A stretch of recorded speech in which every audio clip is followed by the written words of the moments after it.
Good evening বন্ধুরা, আজকে চলে এসেছি ট্রাভেল সোলমেটসে আরেকটা নতুন ভিডিও নিয়ে। আর আজকে বানাবো ডাব চিংড়ি।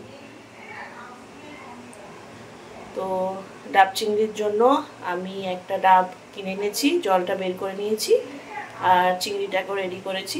চলো বানাই। এই যে আমি চিংড়ি মাছ নিয়ে নিয়েছি আর এখানে ডাবটা নিয়েছি। ডাবটা একটা মাঝে ফাঁক কেটে নিয়ে জলটাকে বের করে নিয়েছি। আর আমার কাছে আছে হলুদ, লঙ্কা, নুন, সাদা সর্ষে, কালো সর্ষে, একটু পোস্ত নিয়েছি আর কাঁচা লঙ্কা। তো আমি এখন এই মাছটাকে একটু ম্যারিনেট করব। তার জন্য আমি নুন দিয়ে দিচ্ছি, হলুদ দিচ্ছি,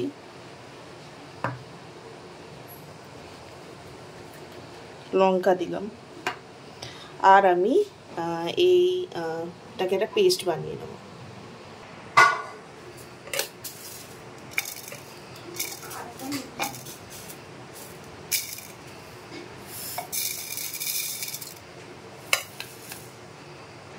তো আমি এটা ঢেলে নিয়েছি মিক্সারে।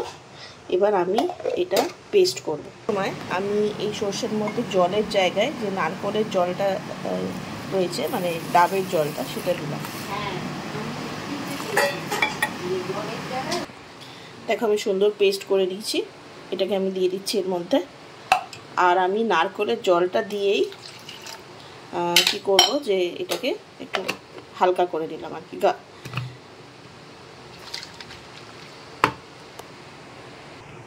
এই যে নারকেলের জলটা দিয়ে দিয়েছিলাম, দিয়ে এটাকে একটু পাতলা করে দিয়েছি। নিয়ে আমি এই পেস্টটা দিয়ে দিচ্ছি।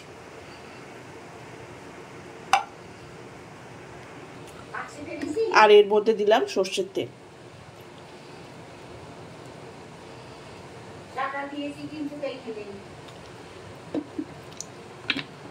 এবার সর্ষে তেল খেয়ে তো একটুখানি তেল বেরোবেই, তাই এর বেশি তেল দিলাম না, অল্প একটু করে তেল দিলাম। দিয়ে এটাকে ভালো করে মিক্স করে নিচ্ছি। করে আমি এটাকে ম্যারিনেট করে 15 মিনিট মতন রেখে দেব।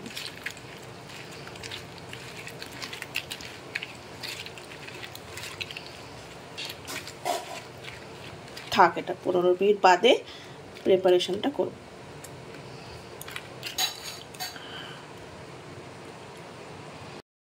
এ দেখো, যে ডাবটা নিয়েছি সেটা আমি মুখটা একটু ফাঁক করে নিয়েছি, আর ভেতরে একটু মালাই আছে, তো মালাই রেখে আমি ডাবটা নিয়েছি। এবার আমি এই যে চিংড়ি মাছগুলো ম্যারিনেশনে ছিল সেটাকে আস্তে আস্তে এর মধ্যে দিয়ে দেবো।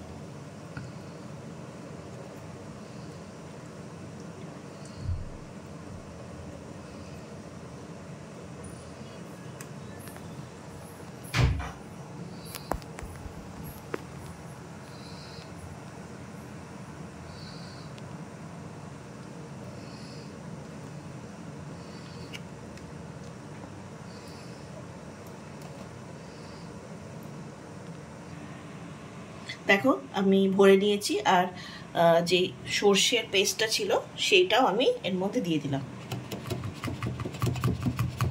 একটু নাড়িয়ে নিচ্ছি যাতে ভেতরে সর্ষেটা চলে যায়।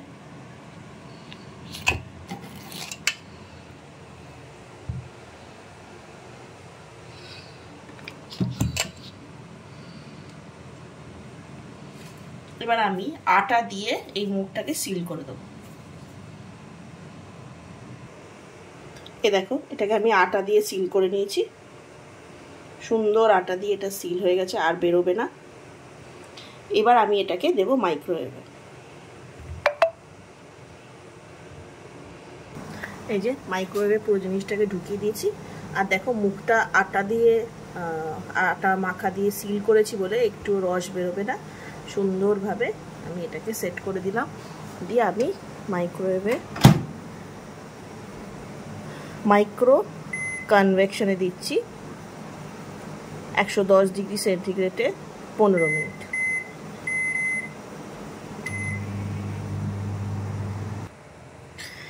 তো যতক্ষণ ওটা প্রেশার মাইক্রোওয়েভে হবে ডাবটা, ততক্ষণ আমি কি করছি, যে যেই চিংড়ি মাছগুলো বেঁচে ছিল সবটা তো ধরেনি, যেটুকুনি ধরেছে ডাবটার মধ্যে ততটুকুনি ভরেছি, বেশি ভরিনি। মোটামুটি ওই 6টা মতন চিংড়ি। আরও যে চিংড়িটা আছে, মশলাটা আছে, সেটা আমি প্রিপেয়ার করে নেবো একটা টিফিন কৌটো। আরেকটা ডাব হলে ভালো হতো, তো একটা ডাবে ঢললো না, তাই যতটা ধরেছে ততটা দিয়েছি।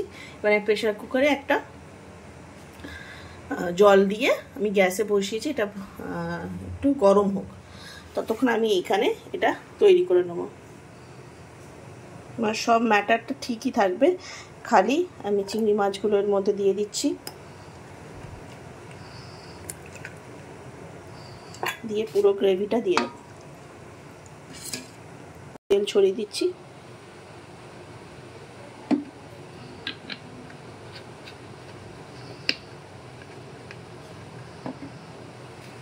দিয়ে আমি এটা ঢাকনাটা ঢেকে দেবো, দিয়ে আমি এটা এর মধ্যে বসিয়ে দিলাম।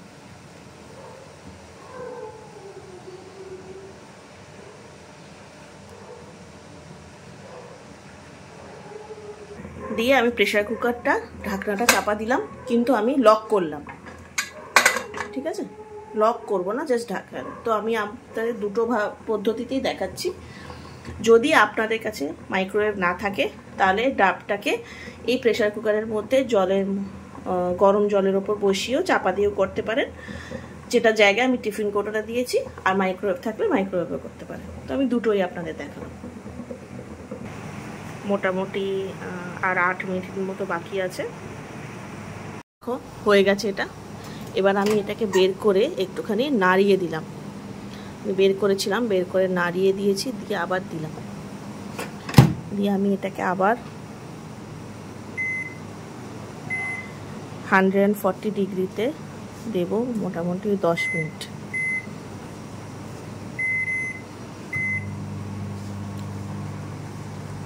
এটা এখনো হচ্ছে। লিডটাকে লাগিয়ে দিলাম, দিয়ে যে হুইসেলের ক্যাপটা আছে ওটা খুলে দিয়েছি, দিয়ে আমি লিডটা লাগিয়ে দিয়েছি। এটা হয়ে গেছে, এবার আমি এটাকে বার করে নেব। খুব গরম, এই যে রেডি আমাদের ডাব চিংড়ি। আর এটাকে আমি এবার খুলে বের করে নেব।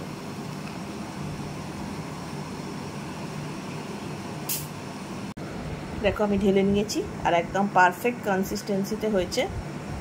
তো খুব গ্রেভিও না, একদম পারফেক্টলি কুক হয়ে গেছে। চিংড়ি মাছগুলো সেদ্ধ হয়ে গেছে, এ দেখো কেটে দেখাচ্ছি আমি। চিংড়ি মাছগুলো সুন্দর সেদ্ধ হয়েছে, আর সর্ষেটাও ভালোভাবে কুক হয়ে গেছে। তো টিফিন কারিটা একটু গন্ডগোল হয়ে গেছিলো, তাই আমি এই স্টিলের টিফিন কারির মধ্যে দিলাম আবার, দিয়ে এটাকে লো ফ্লেমে আমি 10-15 মিনিট রেখে দিচ্ছি।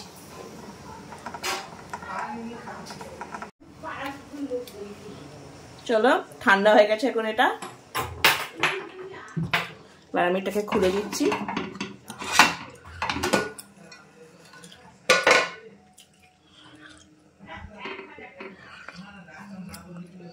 এখনো বেশ গরম আছে, একটু ঠান্ডা হোক। এই যে টিফিন কৌটোটা ঠান্ডা করে খুলে নিয়েছি, দেখো একদম পারফেক্ট হয়েছে। স্টিলের টিফিন কৌটোটাই ব্যবহার করবে, প্লাস্টিকের টিফিন কৌটো আমি ব্যবহার করেছিলাম, কিন্তু অ্যাকচুয়ালি নিচটা প্লাস্টিকের ছিল, মাইক্রোওয়েভ প্রুফ ছিল, কিন্তু তাও ঠিক ভালো হচ্ছিল না, তাই আমি স্টিলের টিফিন কৌটো দিয়ে একদম পারফেক্ট হয়েছে। এই দেখো দারুণ দেখতে হয়েছে।